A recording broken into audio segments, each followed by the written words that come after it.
All right, we're back for IT Coach for Business Leaders. We're on episode 10 now. Wow, double digits. And finally made it to double digits.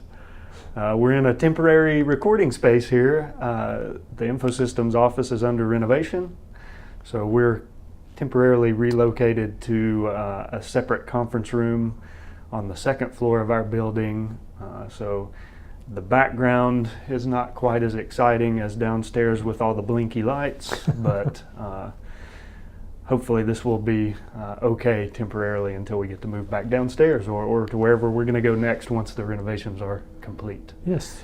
So anyway, how's it been since the last episode? Doing very well. Staying busy, but as we've said many times, that's better than the alternative, right? Yes.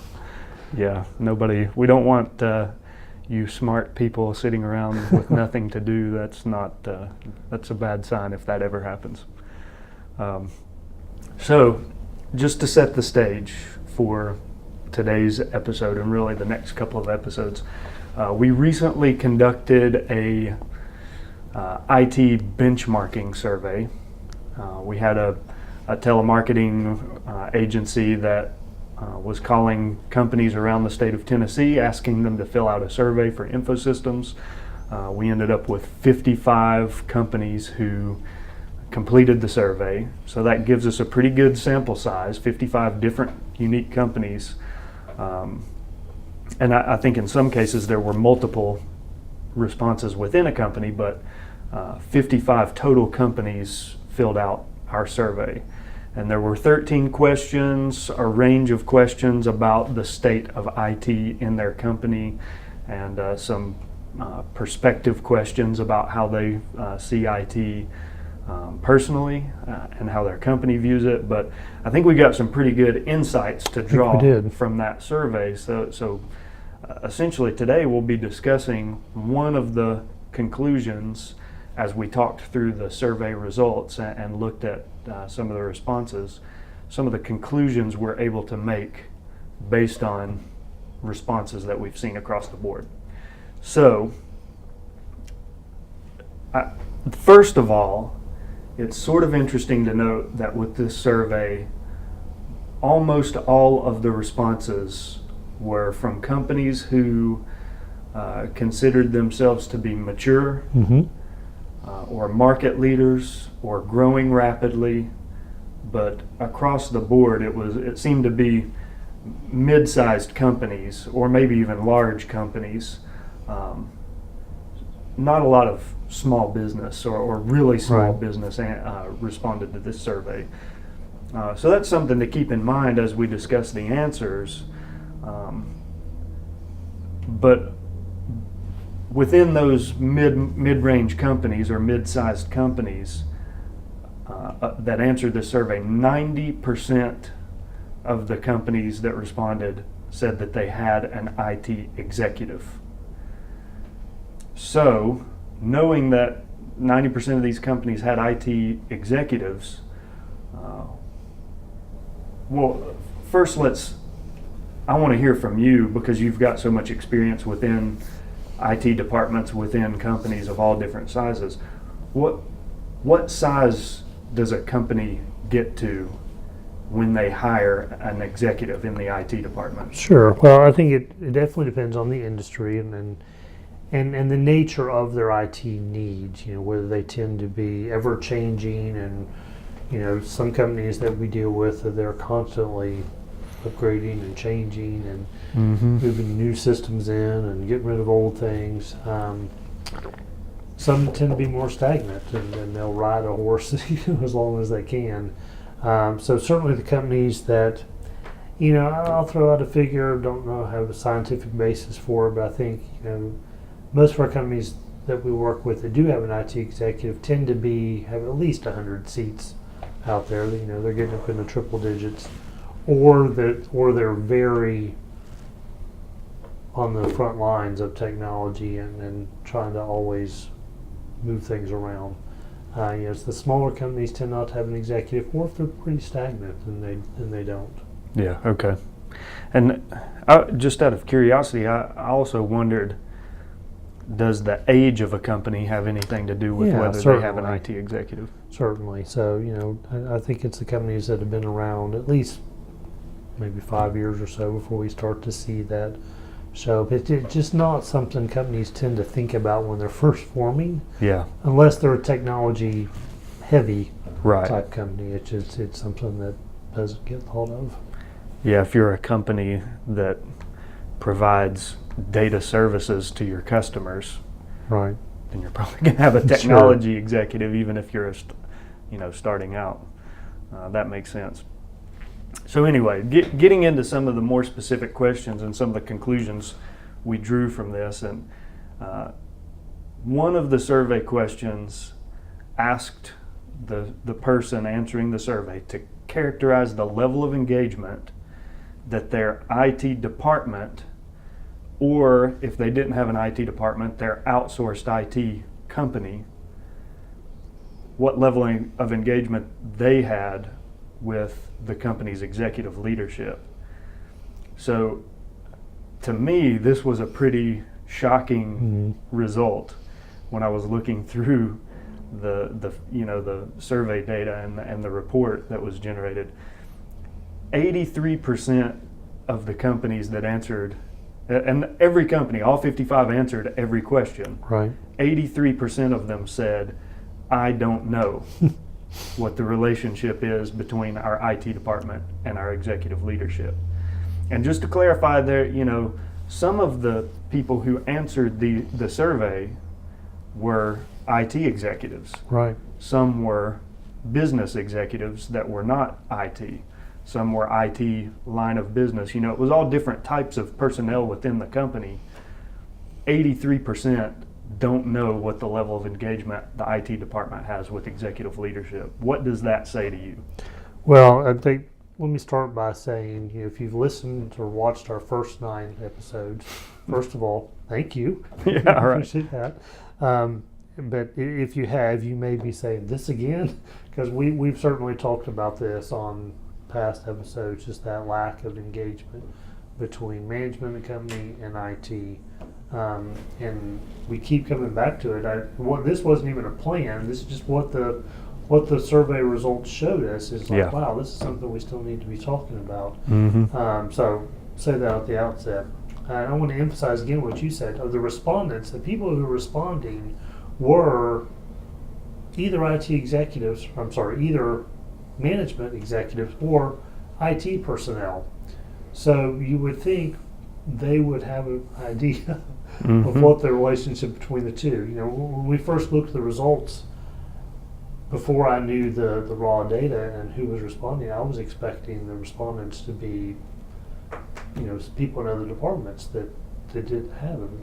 But the responses were from the very people that need to be having that engagement. So I think some possible responses. One, we're in the South, right? And so in the South, we tend to be polite. Mm-hmm. And so I think one possible answer is, I don't know is the universal, well, I do know, but I don't want to be mean. I don't want to say anything negative. So I think some of those come in, I don't know.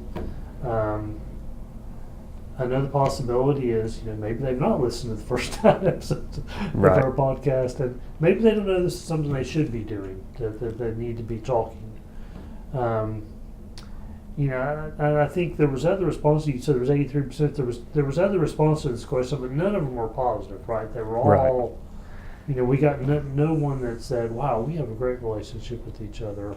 Yeah, so out of the responses, some of the possible answers were things like highly engaged, informed, at the table when strategic discussions happen, and that range went all the way down to, there's a visible gap between IT and executive leadership, and then there's also I don't know as an answer. So the fact that the people who did know, there were no positive answers like highly engaged. Yeah. Involved in strategic discussions. None of the responses indicated that. All of them were either I don't know or there's a noticeable gap. So that's highly telling. I mean, that at the very least, that tells us the majority of companies, there's not a good solid amount of engagement between the two. As to why that is, even IT, even though IT's been around for a long time, I've been in it for 30 plus years now, we're still kind of the new kid on the block compared to other facets of the company. Yeah. And so I think that still fails to be accounted for when people are making out their business plans. And I think too often IT has been just literally stuck back in a closet somewhere, both the equipment and often the people too, right? I've visited a lot of IT offices, and they're not offices, they're a closet, literally. Yeah. It's just this thinking that they're a second class, or they just don't matter to the health of the company. And as you and I both know, technology touches everything nowadays. Yeah, and that's an interesting point that you make. Would you say, I think you have to agree that it's executive leadership's place to make sure IT is engaged. It's not like the IT department is going to be able to approach the executive room and, hey guys, we need to be involved in the discussions you're having. Right. That's not going to happen, obviously. But, so I guess knowing that it's really the executive team who needs to reach out and engage IT whenever possible, the fact that when they don't, it can contribute to that feeling that, hey, we're not really important to this company, or we're second-rate employees, or, you hope that that's not the way they feel, but you can understand that it could be. Yeah. And and the stereotypes are out there, right? We've all seen the stereotypes, and stereotypes are stereotypes for a reason sometimes, right? Sometimes IT people tend to be a little less communicative. Yeah. Have the ability to engage in those conversations because they're so focused on communicating with the machines that the human communication maybe take a back burner. But we've got to find a way around that. We've got to have that executive leadership connection. Jimmy Fallon didn't do anybody favors in advancing the perspective of IT employees with his Saturday Night Live skit back in the day. Those were hilarious. But not necessarily true, because I see IT people who are very engaging and not socially awkward, and they're not demeaning to people who don't understand technology. They're actually very understanding. Right. So, anyway, so moving on past the question about executive leadership and the IT department being engaged, we'll come back to that.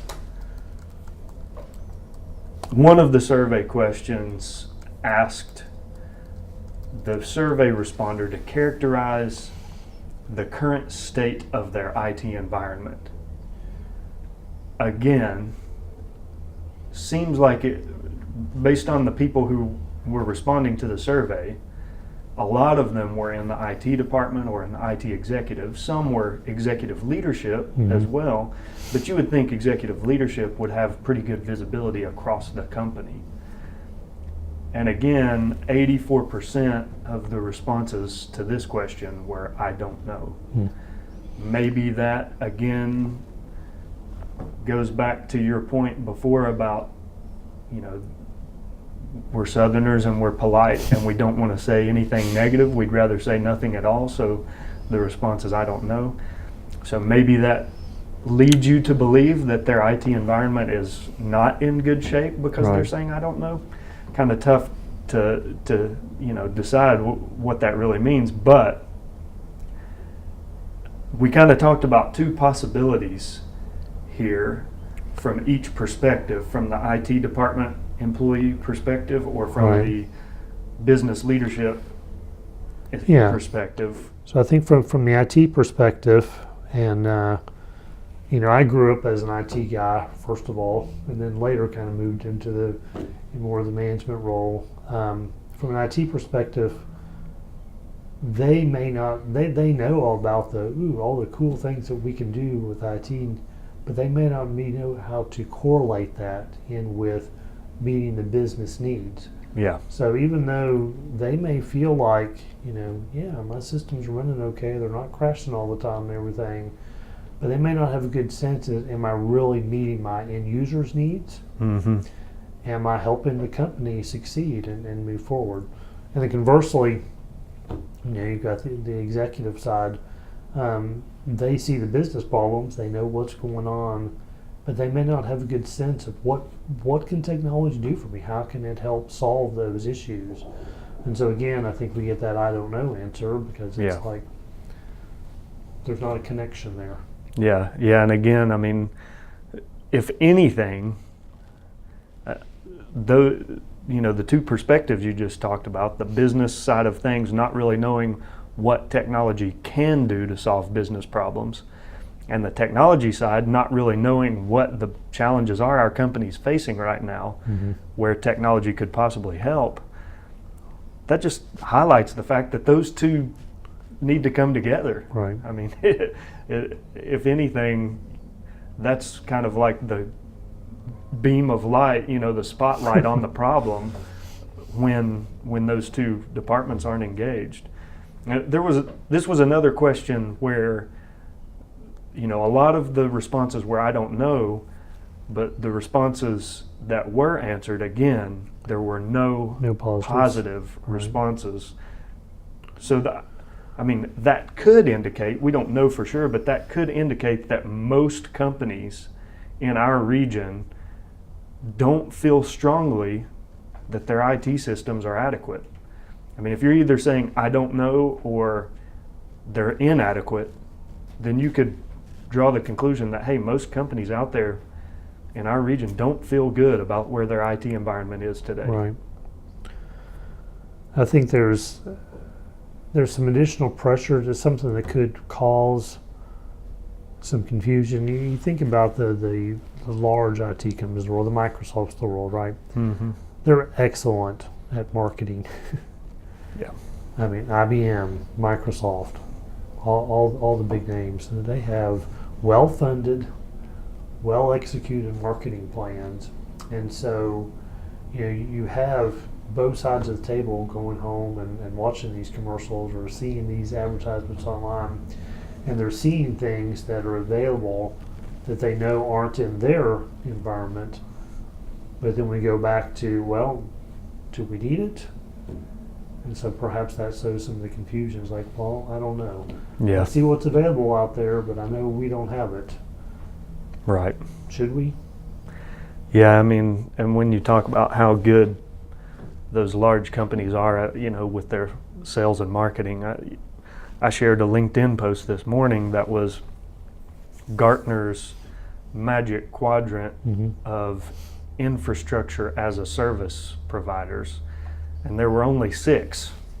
I mean, this just shows you how focused the cloud segment is. There were only 6, and there were 3 leaders, and it was AWS, Microsoft, and Google. And then lagging behind was IBM, Oracle, and I can't remember who the other one was. But one of the comments that the person who was writing an article made is that the one thing you can tell about all of that is there's a lot of profitability in the cloud model because of the recurring revenue. And there's also a lot of vendor lock-in. Because if you look at those companies who are essentially competing with each other for cloud, one of the things they make sure is that when you move into our environment, you're going to stay there. Yeah, and try to make it very sticky. But despite all the negatives, they're still booming.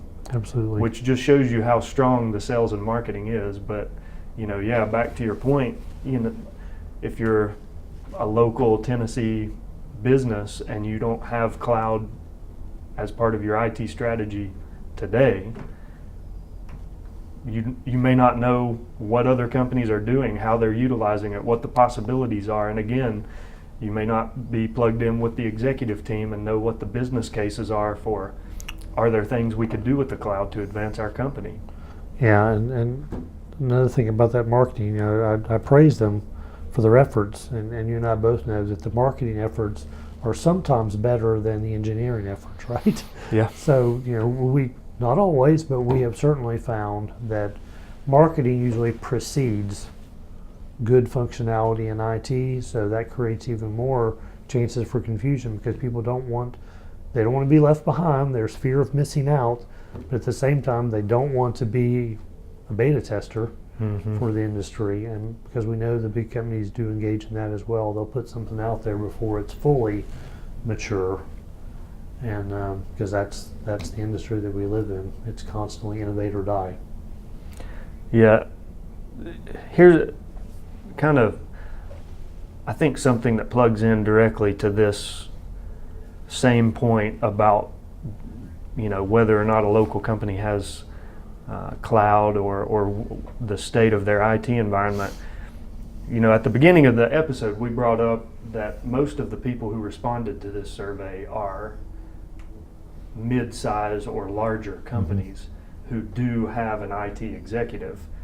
But you've told me multiple times, most of our customers and most of the businesses out here, small businesses in our community, do not have an IT executive. Correct. So, based on your experience, what does the IT department really look like in the businesses we're serving here in East Tennessee? So again, there's a range there, but it ranges from it doesn't look like anything because there is no IT department other than someone who once made the mistake of changing the printer cartridge, and so they got labeled as the IT person, and they're not really equipped to be the IT person, but they, it's one of those job description things and other duties as assigned. Yeah. So they fit in under that, all the way up to, they may have. We have one or two that do have a fully realized plan, and it's everything in between, which could be one IT person, a couple. Obviously, we have some companies that we deal with where we perform the executive leadership for them on a virtual CIO basis. We also do the converse, where they have a staffed out IT company. We help augment that with staff augmentation just for the daily work. So it's a variety. Again, it depends on the industry, it depends on the size of the company and what their goals are. Yeah, and you would expect if the companies that you typically see maybe they don't have an IT person, or their IT person is someone who really is not an IT professional. They just kind of got placed in that role because they're better at it than other people in the company. You would expect those people to answer these questions in this way. Right. I don't know the state of our IT environment. I don't know the level of engagement between IT and executives, but it was very interesting that these larger companies, the mid-size and larger companies, answered in that way as well. So for people who may not have watched previous episodes of our podcast, when we've talked about the IT department being engaged with executive leadership, can you say just touch on why it's such a challenge for those two departments to come together and work together to advance the company? Sure. Well, I think we've touched on even a little bit in this episode. But, I think first of all, as you stated earlier, the IT people are generally not going to be going knocking on the CEO's door and saying, "Hey, I want to come to the management meetings," because that's really maybe the last thing they want to do. Yeah. And conversely, we don't see the executives reaching down to the IT people because they don't speak their language. And I think that goes to it.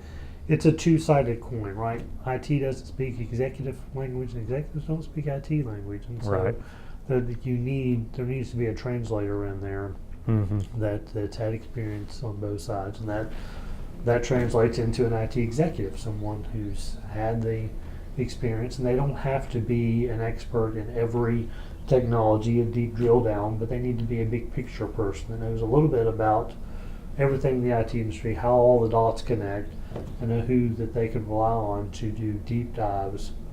But they do need to have, a good feel and good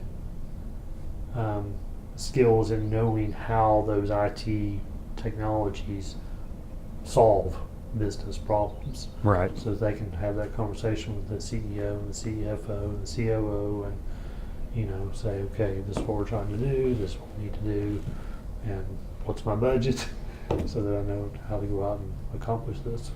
So it sounds like we're moving into a world where successful IT people will have a greater knowledge of the business side of their company, and the executive leadership will have a greater knowledge of IT and technology that can advance their company. And they're going to have to. I mean, it's just, a management executive does not have to understand electrical systems, right, or plumbing, or how that all connects. So they have to know that they need it, and they have to know why they need it. Yeah. And the same thing's true with IT. The IT executive doesn't have to know every possible way to integrate a system, because he can either hire that or he can outsource what he needs. But he doesn't have to know the big picture. So my advice would be for executive leadership to cancel their trip to the next Tony Robbins conference and instead go to one of these big technology conferences where they're really talking about IT and how it's going to impact business over the coming years. Nothing against Tony Robbins and leadership and all of building that side of your skill set, but you got to be aware of technology in today's market. So we talked about some practical steps that companies can take to begin fixing this issue, to bring together their executives and the IT department. Talk a little bit about what really the takeaway of today's episode. What can these companies do next? First step, next step, to begin having that. Right. So I think first one is, IT needs representation at the table.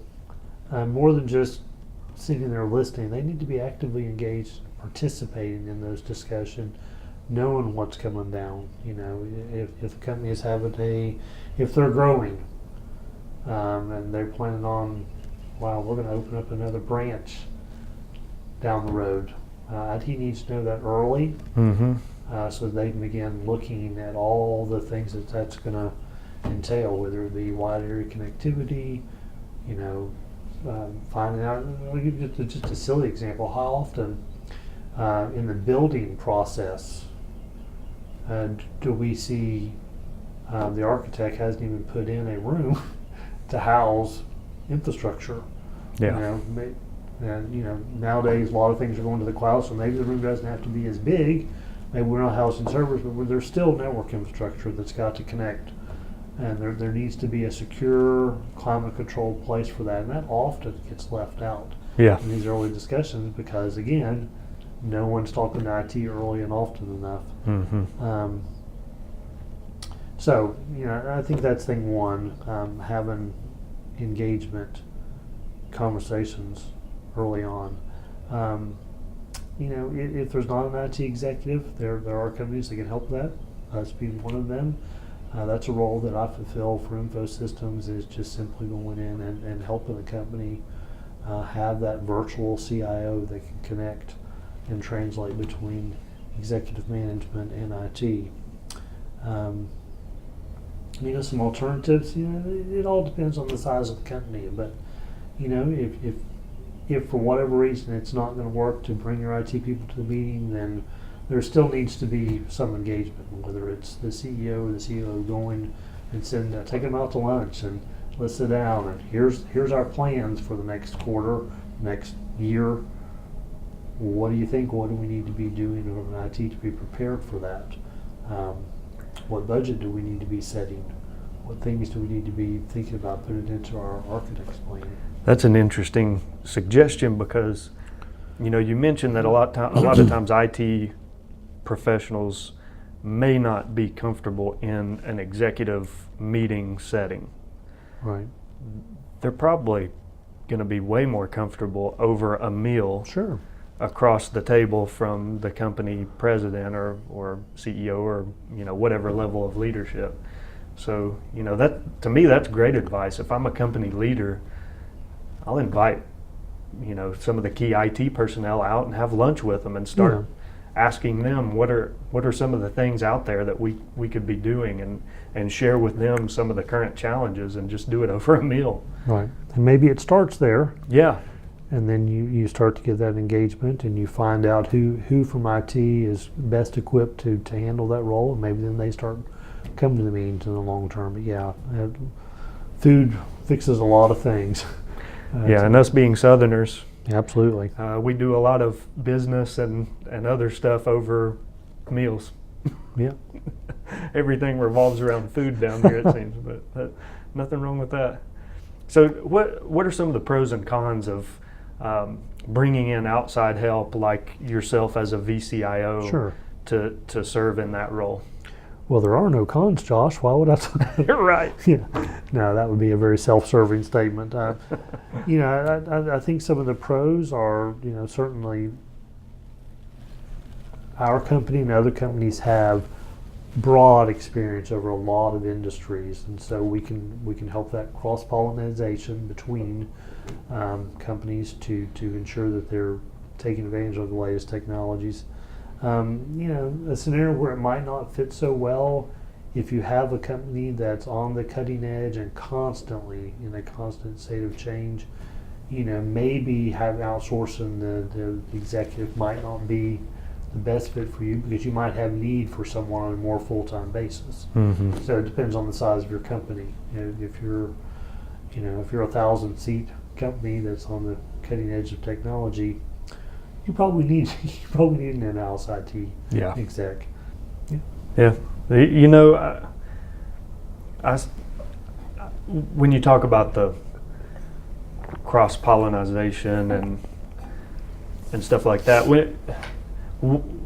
what I see a lot is that companies when they face a challenge internally related to technology, it's quite possibly the first time they've faced that challenge. Sure. Whereas we've probably seen that challenge, if not right, one time, multiple times over the years, and are up to speed on the latest way to solve that challenge. I mean, to me, it just makes a lot of sense to have, someone with the breadth of expertise that a company like InfoSystems has, to bring that into our company to help with identify or fix things that we're experiencing. It just makes a lot of sense. But I guess that was somewhat of a commercial for InfoSystems, so not to be salesy, but I think that's a pretty good discussion here about the gap between IT executive or IT department and executive leadership within companies. Interesting, again, very interesting results to this survey. And I do want to mention that all of the people who responded to the survey are going to get the actual report, the survey report that shows all of the different answers. It won't, it's an anonymous survey, so you won't see who answered what question which way, but you will be able to see the number of times each question was answered a certain way, and that will be very helpful for the people who participated. I will also have a way for people who did not participate in the survey to be able to get the survey results, but it will probably require some level of engagement, because if they didn't take the time to fill out the survey, then they need to do something else to get the results. It's not something we're just going to broadcast publicly in its entirety.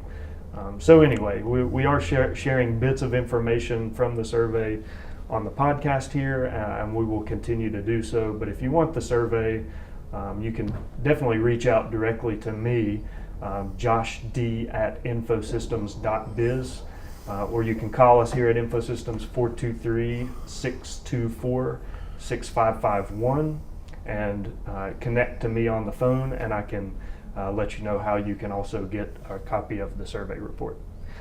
So until next episode, again, thanks for taking the time to record with us today, Aaron. Great to have your IT perspective on all of these things, and we'll come back with another episode soon. All right.